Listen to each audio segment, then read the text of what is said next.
Another historic biblical fanfic? You know, the pseudepigraphia. What is the pseudepigrapha? This term can generally refer to any document whose author falsely claims to be someone else. It implies most specifically to a genre of Jewish and Christian extra-biblical writings from the ancient Greco-Roman era, which falsely claim to be written by well-known biblical figures like Moses, Solomon, Ezra, or Enoch. This became a common literature genre among sectarian Jews and heretical offshoots of Christianity, most notably the Gnostics. The Book of Enoch, written 1 to 2 centuries before the birth of Christ. This book boasts a whopping 108 chapters spread across 5 sections and covers juicy new materials such as the origins of demons and angel-human hybrids called Nephilim. Nephilim were the offspring of sexual relationships between the sons of God and daughters of men, also mentioned in Genesis 6, 1-4. There's much debate as to the identity of the sons of God. Some think that the sons of God were fallen angels or demons who mated with human females.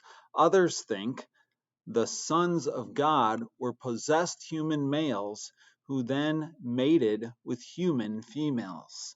These unions resulted in offspring, the Nephilim, who were described as heroes of old, men of renown, according to Genesis 6:4.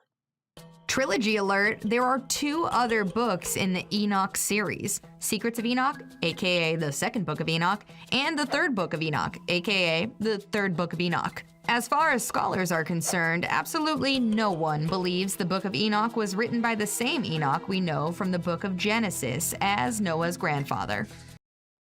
We know this book was not written by Enoch because all signs point to it being written during the Hellenistic era, which is much later than the time of Enoch.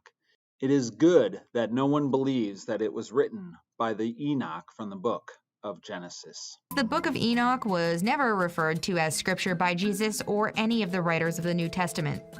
Again, the book of Enoch was not referred to by Jesus or any of the writers of the New Testament because it's not a reliable book with reliable information. Scrolls of the Book of Enoch were found with the Dead Sea Scrolls, so it's often claimed that the Qumran community that collected and produced the Dead Sea Scrolls must have considered the Book of Enoch to be authoritative scripture. But the truth is that we don't know what they believed about the book. None of the Dead Sea Scrolls comment on the matter at all. Indeed, leading Dead Sea Scrolls scholars fully admit the speculative nature of the claim that the Jews of Qumran believed the Book of Enoch to be authoritative scripture at all. Even scholars who defend the claim that Enoch was considered scripture nevertheless must concede that Qumran literature does not seem to name the work that we know as First Enoch as an inspired or revealed source of truth at all. We know that the Qumran community owned several copies of the book, and we know that they believed certain things which the author of First Enoch also believed, but this hardly proves that they thought it was inspired. We don't have any solid evidence that the Jews at Qumran thought the Book of Enoch was scripture, and neither should we.